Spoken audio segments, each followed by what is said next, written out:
Kim Iwal, the protagonist of this story, is an assistant manager for a company called Hanpyeong Industries. He's always working late hours. The head manager approaches his desk and asks if he's going home anytime soon. The protagonist explains that he needs to finish another assignment first. The head manager looks at the protagonist's computer to see what he's working on. The protagonist is creating a 7th anniversary poster displaying an all-boy idol group named Spark. The head manager is shocked that the CEO still has the protagonist make posters for his daughter since she loves the idol group. The head manager tells the protagonist to wrap things up and go home because the protagonist doesn't look so well. He understands and says he's almost done. The head manager leaves and says good work. A couple hours passes by and the protagonist finishes the poster. He's ready to send it to the CEO.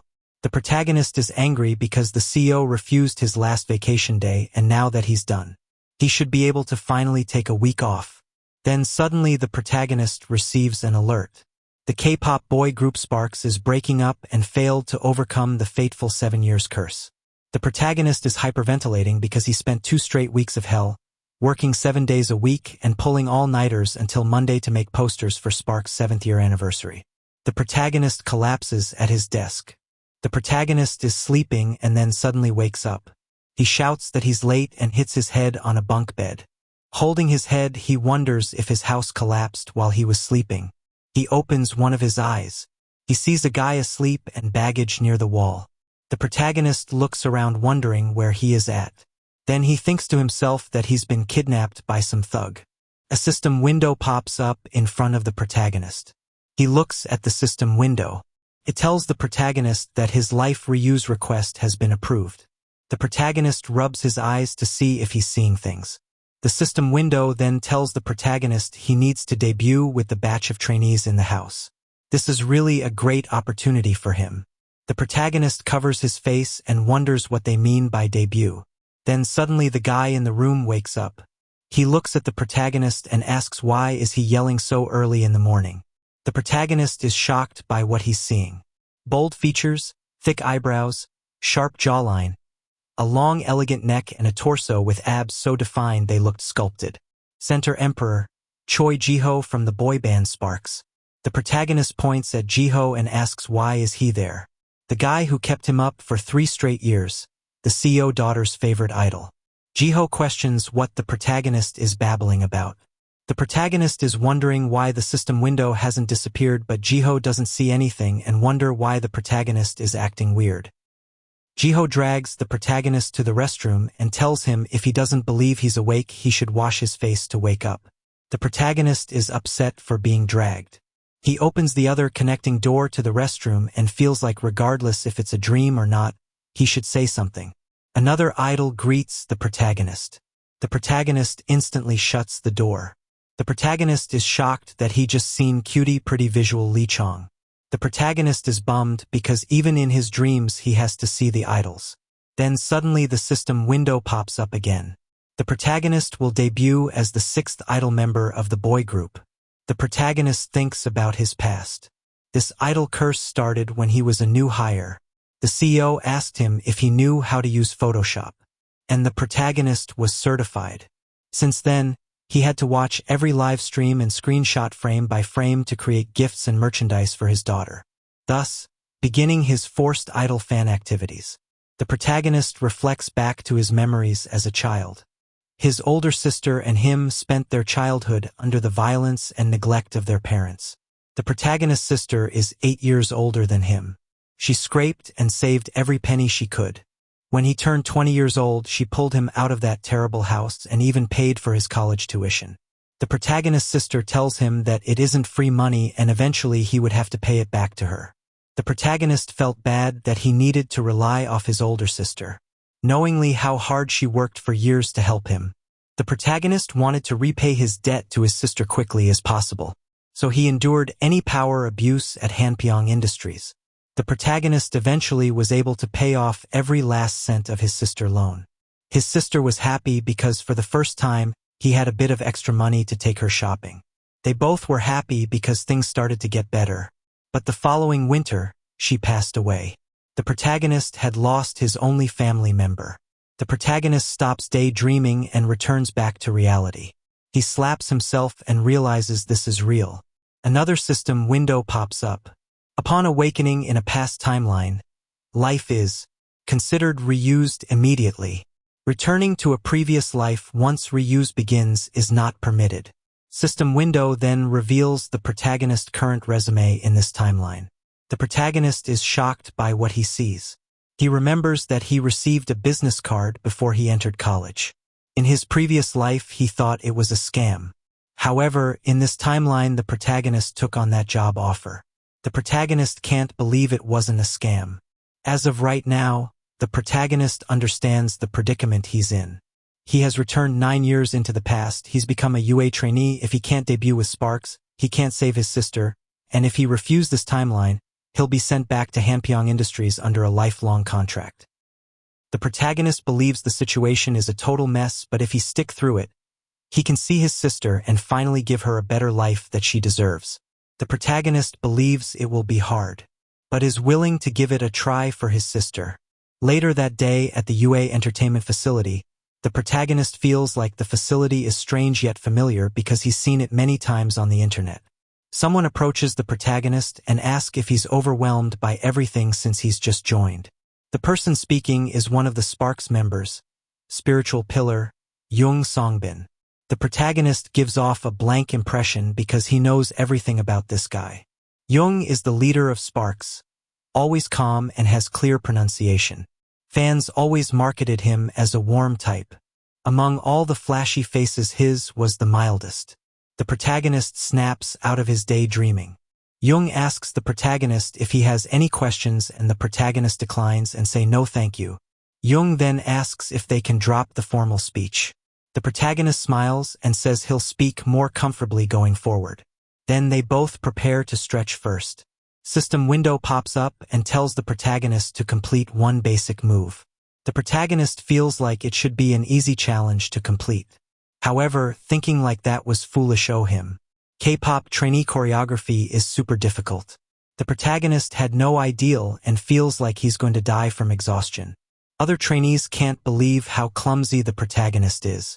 They don't believe his mind and body are working together as one. One of the trainees call out to the protagonist. He looks up.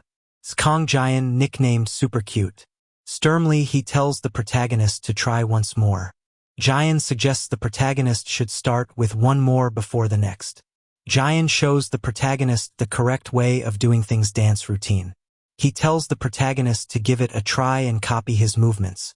After trying a bit more times, the protagonist starts to get worried about what the fans would say on social media. They'll leave all types of rude comments. Jian calls out to the protagonist and tells him to focus. Jian then tells the protagonist that he can't go back to the dorm tonight until he gets the dance right. The protagonist practiced and practiced the steps.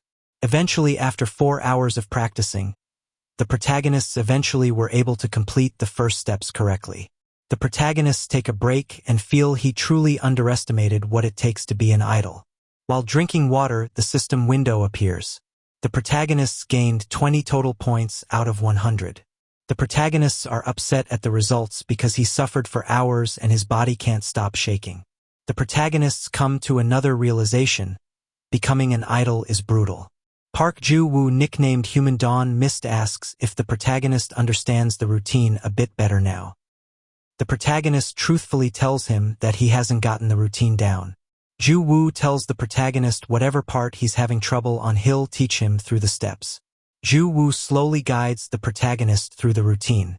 The protagonist felt relieved because he actually understood the steps better from Ju-woo instructions. However, Ju-woo still feels like the moves aren't exactly correct yet. The protagonist feels beaten because he knows the road ahead is going to be endless. Another Sparks idol notices the protagonist's mood and cheers him up to keep working hard. The protagonist is blind by his gorgeousness. Lee Chong-hyun, nicknamed the Cutie Pretty Visual. The protagonist and the rest of the members practice the dance some more. They correct the necessary steps and kept rehearsing all night. Hours later, they all are tired. Someone approaches and tells the guys they've all have been working hard in practice. Chong pops up and say they're doing fine. The protagonist is shocked to see who approaches them. She says, "Fine my ass," and then tells the protagonist it's been a while since she has seen him. She asks the protagonist if he remembers her. Management Division, Min Jukyung. He replies yes because she was the one who gave him the business card before attending college. Min explains that she is there to film a monitoring video. She tells the protagonist he needs to learn the choreography first and then they'll film it again with everyone later. The protagonist replies yes, but he highly doubt that day will ever come. Min starts the music. The guys start to dance and the protagonist watched. The protagonist, who knows nothing of dancing, could instantly tell. The sight of all 5 of them, perfectly in sync with the beat, looked quite cool. Min asks the protagonist about his thoughts. But he asks about what? And she says about the boys. They're good. The protagonist wants to say they're terrible, but in the end he agrees and tells her he thinks they're amazing. Then suddenly the protagonist notices something wrong. Min tells the boys their skills have improved. And then the protagonist shouts on Jayan's name. He asks if he's okay to dance and that he looks like he's in pain. The other members are confused and look at Jayan. Jayan tells them he's fine, but then starts to feel pain. The protagonist grabs his leg and Jayan yells in agony. Then suddenly covers his mouth, trying not to expose himself even more. The protagonist looks at him and further pushes that he is indeed hurt. Everyone is in shock and wonders when did he get hurt. Jayan explains to them that it's not bad enough to go to the hospital. Jung believes if Jayan is hurt, then he should go to the hospital and check it out. The protagonist thinks to himself and didn't want to say anything because he thought he'll stand out. From his trainee days, due to practicing difficult choreography without rest, Jayan suffered from a chronic ankle injury. The protagonist thinks back to his previous life. Jayan had many days where he couldn't dance and had to sit. That period must have been a dark time for him while performing. The protagonist tells Jayan to go to the hospital because if his ankle becomes chronic, it could be hard for him to dance in the future. Jayan listens and calls his manager of the bad news. The staff carries out Jayan, and then the other members, including the protagonist, continued to practice throughout the day. Several days have passed. Min comes back to visit the boys again. She explains to them that there's an end of a month evaluation coming up. She asks the protagonist if he had received the details, and he replied no, not yet. Jung agrees to explain. Min is excited because the CEO will be coming to see them. She tells the debut team to do well. Once Min was done with the announcements, she leaves. Jung wonders how much more preparation do they need. The protagonist believes there's a lot of preparation need to get done. Jung tells the protagonist not to be too worried, and if he has any questions, the protagonist is welcome to ask for help. The protagonist tells Jung thank you for helping him because he knows Jung already has a lot to do as well. Jung smiles with embarrassment and explains it's not just him, but the other debut members want to help him as well. Jung tells the protagonist that he heard Jayan is willing to tie the protagonist to the mirror and teach him until he gets it right. Jayan looks towards Jung and the protagonist because he thought he heard his name. The protagonist is wondering how tough the evaluation will be. Everyone's expressions are stiff. They continue to practice. System window pops up and tells the protagonist that he has gained the remaining experience points to complete the task. His accumulated points went up by 1 point. The protagonist thinks to himself. He makes sure the other members can't see what he's doing. Accumulated points can be used to increase proficiency. The protagonist selects dance, moving his proficiency from a 1 to a 20. The protagonist gets scared by Jayan calling out to him. He tells the protagonist that he'll explain the difficult part of the dance to him again. Moments later, the protagonist does the dance. The members are speechless. The protagonist felt like the system wasn't going to work. But in the end, he's completed the dance in the right direction. Jayan calls out to the protagonist. Then give a big smile because the protagonist understands the movements of the routine and did it flawlessly. The protagonist is shocked because he hadn't realized it was flawless. Jayan tells Jae-ho there's reward in teaching. Jae-ho tells the protagonist that the direction is correct now, but he still needs to work on the angle of the dance. Jung believes the efforts they've made are paying off. Chong is happy now because he doesn't have to worry anymore about them not being ready for the end of the month evaluation. The protagonist can't believe the difference in the first level proficiency is that impactful. Later that night, They leave the facility to go back to the dorms. The protagonist tells the rest of the members they can go home without him. He has gotten permission from the manager to go to karaoke to practice. They tell him that they'll see him tomorrow but to not come back late and to not overdo it. Then they all head back to the dorms. A few moments later, the protagonist arrives to the building where the karaoke is at. However, instead of selecting the karaoke floor, he selects the floor where the PCs are located. The protagonist gets off the elevator. The receptionist tells him, minors aren't allowed after 10 p.m. The protagonist accidentally say he's 29 but then corrects himself and say he's 20. She asks for his identification card. The receptionist tells him to lower his scarf. The protagonist lowers his scarf and reveals his face.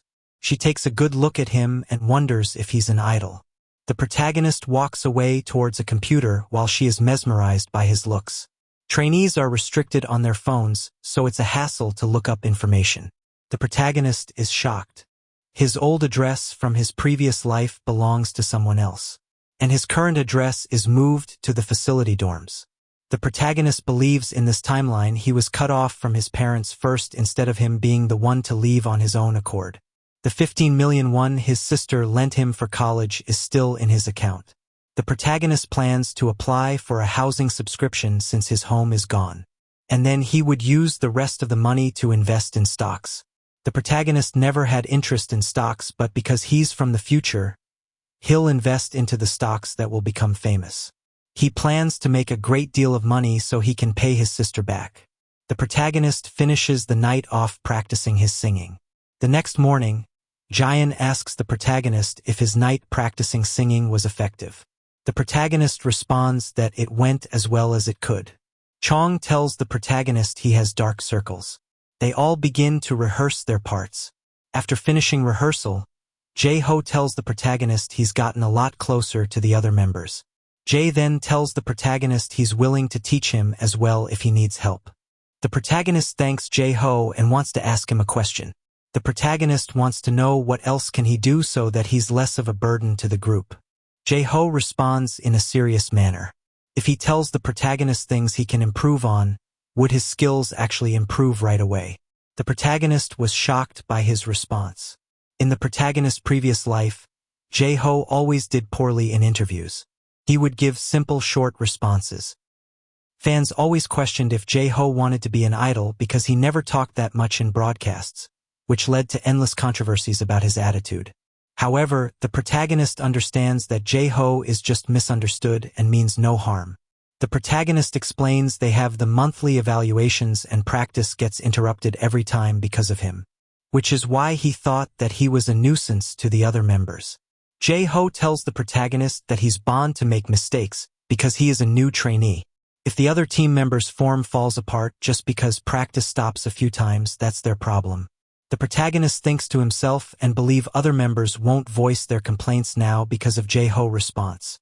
The protagonist thanks Jae-ho for his answer, and the other members don't say anything. Chong jumps into the conversation and tells the protagonist that he never thought he was a nuisance either. It's all brotherly love. If there was something bothering them in the first place, Sergeant Jian would have just yelled at the protagonist first. The protagonist thanks everyone for being kind and was just worried since he suddenly joined the group.